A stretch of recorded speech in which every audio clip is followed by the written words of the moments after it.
What's up, everybody? This is Dave LeClaire with MakeUseOf.com, and today we are here to talk about the new Nintendo 2DS XL, not to be confused with the new Nintendo 3DS or the new Nintendo 3DS XL Omega Deuce Deuce Niner 64.219 Elite Edition.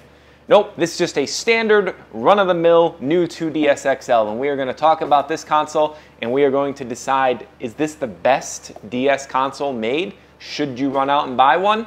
Keep watching the review to find out. So the first thing we need to talk about is the physical design of the console itself. Nintendo has made some pretty smart changes over the original new Nintendo 3DS. And first of all, one of my favorites is they got rid of the 3D, because I personally don't use 3D. I turn it off every time I run the console, and this one just doesn't come with it. So boom, there's one less thing I gotta worry about, and that's great.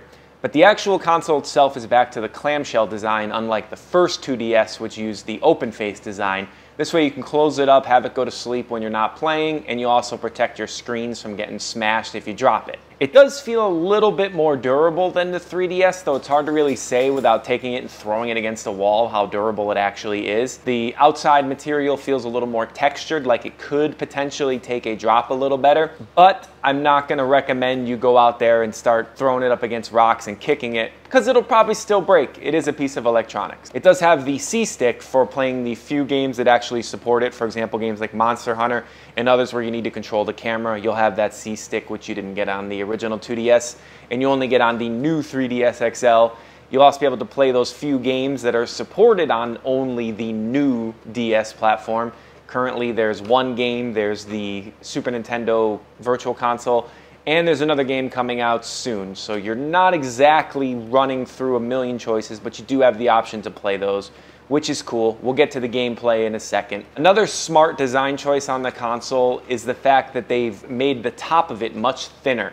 So the upper screen, instead of flopping around like it did on the original 3DS, it actually is a little more stable. When you're holding it in your hands and playing it, the lighter screen makes it so that it doesn't move around as much. This is probably my favorite change to this console over the old one, is the fact that it just feels better in your hand because that top screen is not flapping around. However, on the negative side, the stylus is a tiny piece of garbage. I don't know what Nintendo was thinking here, but they made the stylus smaller than the original one, which is already small for anybody with adult-sized hands. I'm assuming they target this console at kids and figured no adults would buy it, so who needs a stylus? Now, you can go out and buy a third-party stylus, and that will help solve some of your problems, but it's still not a perfect solution, and it would be nice to see Nintendo include it out of the box. And speaking of things included out of the box, for once Nintendo has gone back and decided to put the charger in the box, as it did with the 2DS, but not with the new Nintendo 3DS XL. So that's right, when you open this up, you can actually charge it without realizing, oh man, I gotta run out to the store and buy a new charger. It's such an innovative change, but it's there. So if you actually don't want to have to spend extra money on a charger and you want to spend $150 on the console and be ready to go, boom, that's what you get with this one. So let's get into the real good stuff now. Let's talk about actually playing games on the new 2DS XL. I find that it is either first or second. It is in a battle between this and the new 3DS XL for which DS console is the best overall in terms of just playing games on it. And I actually think that the thinner top screen on this one actually puts it a tiny smidgen ahead. It's not a perfect experience. It does have that crappy little stylus that is just unfathomably small for some reason. But otherwise, it really is a good experience. It has the same size screens and the same resolution screens as the new 3DS XL. Although the new 3DS XL is listed as having double the resolution, that's because it has to display each of the images twice to make the stereoscopic 3D. This one doesn't have that, so it's actually the same resolution. Don't let the numbers fool you when you look up the spec sheet. I don't want to see anybody in the comments saying, but Dave, it's not the same resolution. It's the same resolution. The C-stick is there, so you get that experience. You get to play the games that use it. As you mentioned before, you can move the camera around. It makes Monster Hunter a much better game, which is the main thing I personally play on the DS. Being able to move the camera without having to use the touchscreen changes your life. I personally wish it just was a normal circle pad and not the stupid little nub, but you get what you get. It's better than not having any type of joystick at all, that's for sure. All the buttons feel good, basically the same as the previous DS models. Good D-pad. Circle Pro is great, feels good. It's a nice way to get that joystick feel without it sticking out too far.